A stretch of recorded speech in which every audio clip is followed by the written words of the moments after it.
Hello, bonjour. We're back. We've returned from the UK. We arrived home at about 2 o'clock this morning, so not been out of bed too long. And now I'm going to go and check on the garden, see what horrors awaits. Right, here we go.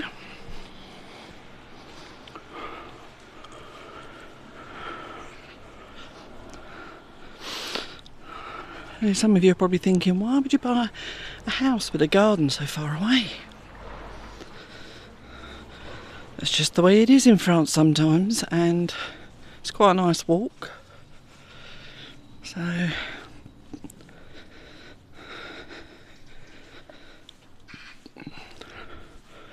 sadly all the veggies and flowers are all coming to an end now thanks to horrible weather.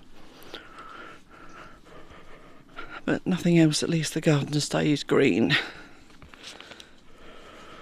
Okay.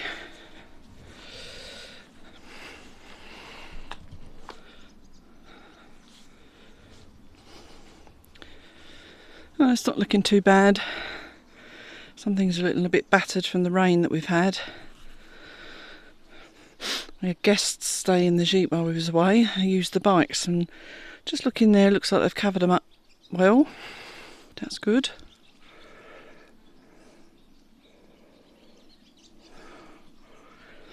The sun's come out now. I'm looking in the little shed for the deck chairs. Looks like they had a barbecue. So that's good to see. It means they were able to have some time in the garden. And when you spent so much time working on the garden, it's nice to see the guests actually use it. Excuse me, but spiders crawling over me. There we go. Right, so grass needs cutting, obviously. There's a few ferns, the weedy ferns that shouldn't be there, needing pulling out.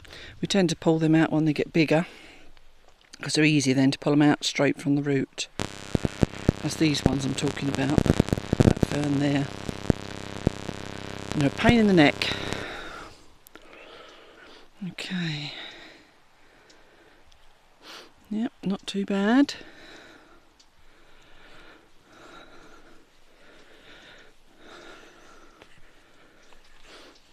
See what's happening on this side. Good.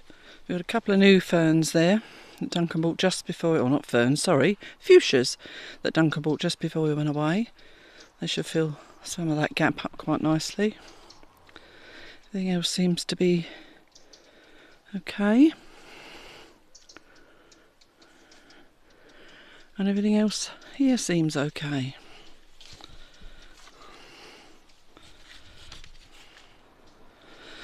Right, let's have a closer look at the potager.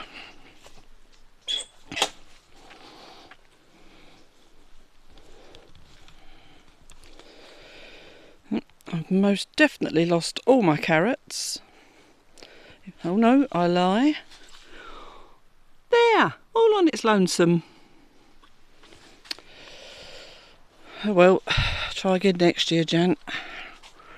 What's the cucumber that wasn't supposed to be there? My sprouts are obviously growing, but the leeks, someone's had a good old salad on those. Good old munch. Parsnips are getting huge. But even the beans have been eaten and stuff as well, but I can see some French beans on there needing picking. Beneath all of this is my potatoes. I just take the tops off and leave them underground. This is my beetroot, and no doubt there are a lot of beans in there I've got to pick. But before I went away, some of the plants were covered in black fly. Very frustrating. I put some plants in there, nasturtiums, which are supposed to help with the black fly, but I bought, I think I said before, I bought 24 seeds and only got 2 actual plants out of them, so I only had 2 to put in. And here's lots of the cucumbers that I didn't plant. Not intentionally, they just come from last year, and it looks like I've got a few to pick before they get too big. And here is potatoes again, and like I said, I've taken the top off those. And butternut squash in the corner is going to be trained to come up the fence, but where I've not been here, I've not been able to tie it up, so I'll have to do that soon. As well as that one cucumber, which is the one I was supposed to only have just that. Blackberries, it's grown a bit more, that's being trained. And I think maybe I'll do the same with that raspberry. Don't think either of them are going to do great this year, but we will get something. And Mr.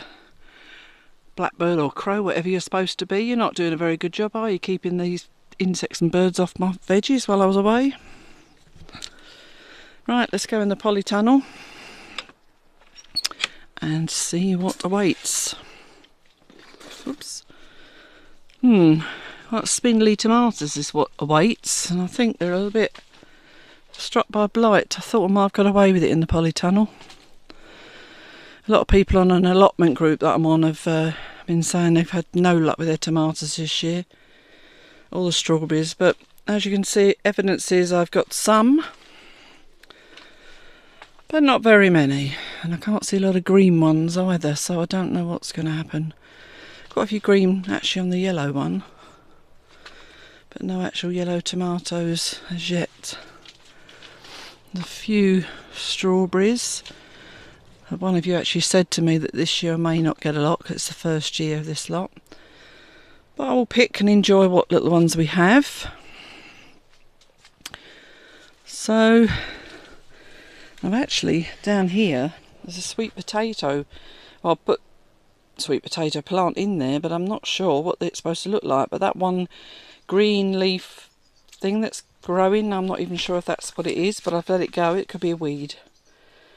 It looks like, and sadly, I'm going to be cutting a lot of this tomato back now. If not digging it up, we shall see.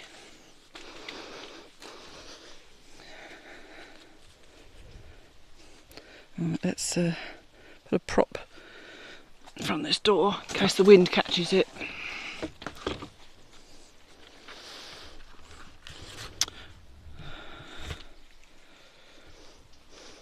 Well, I got off lightly there, didn't I, really? Considering I had sun and rain, I thought it was going to be a lot worse. So it pays off to be doing it regularly, and which we tried to do before we went away. So, alright, let's go and have a sit down and have a quick chat. Let's sit at Duncan's new table. There we go, sit you there.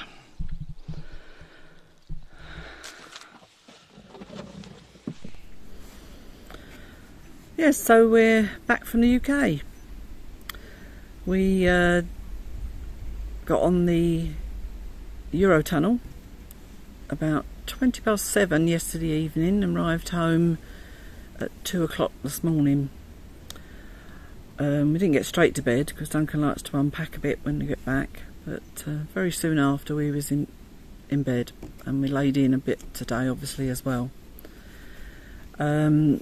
We've recorded some of the journey, but don't want to record too much, but what we have recorded will be a separate video, and because we went on the Eurotunnel we thought it'd be quite interesting for some of you to see, because not a lot of you will have been on Eurotunnel. We prefer it to the boat because I get seasick, and driving there and getting the 35-minute train just appeals to us so much more. Even though it's about 4 to 4.5 hours drive, you've got control of that. You can stop and start when you want, but we tend to try and do it at one run and we're there. So we filmed getting on the tunnel and being on the tunnel, or the train should I say, and I think some of you will find that quite interesting. So that's a separate video. We've kept it separate because a lot of you will probably just fast forward that if you don't like the travel part. So it's separate for you to watch if you want to watch it.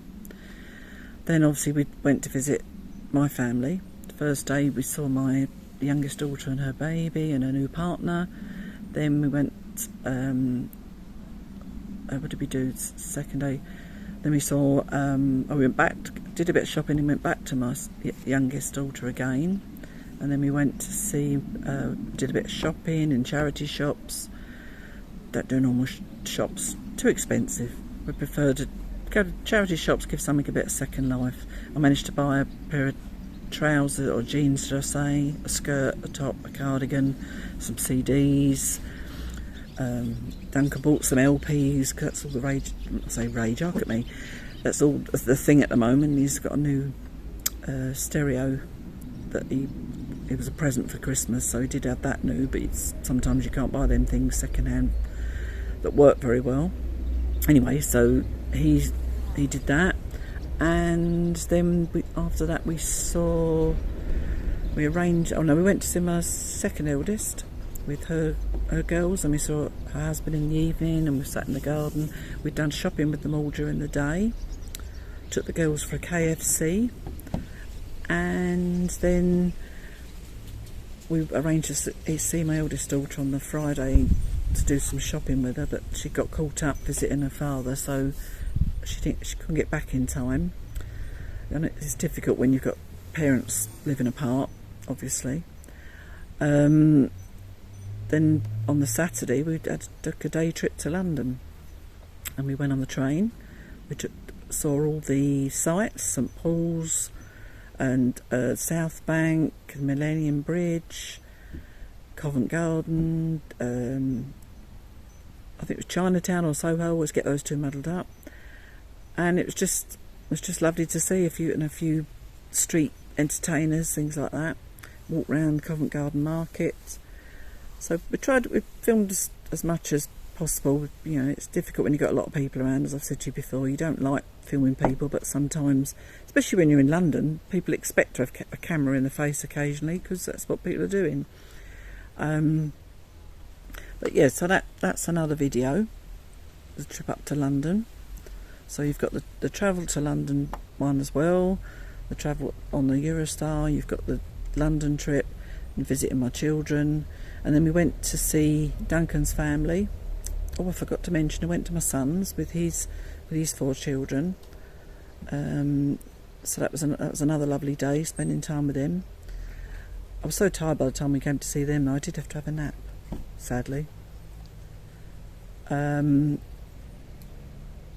yeah, so after that, from there we went to another hotel over in Surrey to stay before we went to visit Duncan's family.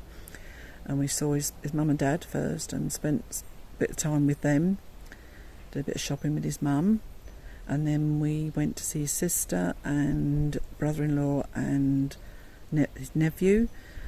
His niece was in Spain. She'd managed to get to a holiday to Spain with her friends, so we didn't see her, but we saw Clark. Clark is 13 years old, suffers with Hunter's disease, and I've taken a few pictures but tried to respect his privacy, because I just think it's important that people see what a child suffering with Hunter's is like, really. And it's a lot of hard work for his sister and brother-in-law.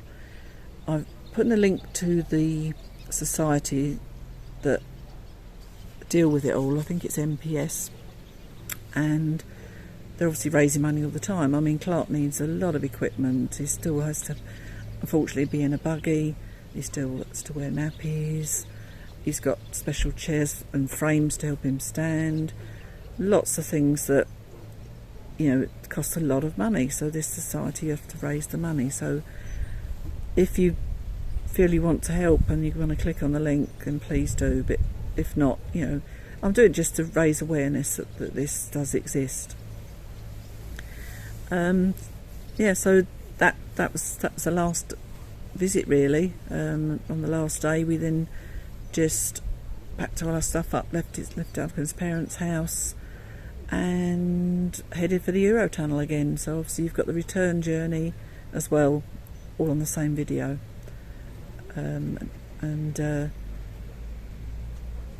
Yeah, so that's it. That's my complete journey. But thank you very much for watching. and hopefully you'll click on at least one of those videos. Give us a like and a comment. And while I'm saying that, I want to thank all of you for being so kind in your comments, and I feel like I've got friends all over the world now, and it's just lovely to hear from you all, and the comments you're making and being very kind to my bad filming. Some of you really don't care, and some, I did have one lady that unsubscribed because of it, but you know, you can't please everybody. And I'm lucky now at the moment I've got 1.86 thousand subscribers, so it's fantastic, and I cannot believe my luck. So 1 or 2 out of that, it's not too bad, is it? So yep, so keep looking, as I say, look out for the videos when they come up, and let me know what you think about them. And very soon I'll be getting on to that crafting vlog, as I keep promising. But keep getting distracted with other things, and all this takes up a lot of time. Duncan and I, we're going to be working more as a team, and he's going to help me with the editing now as well, so I can try and get them out a bit quicker. As much as I would like to do it on my own, being a stubborn woman, I want to be able to do it all myself, but it's not working that way, so he's helping me, bless him. So see you all in the next video. Au revoir.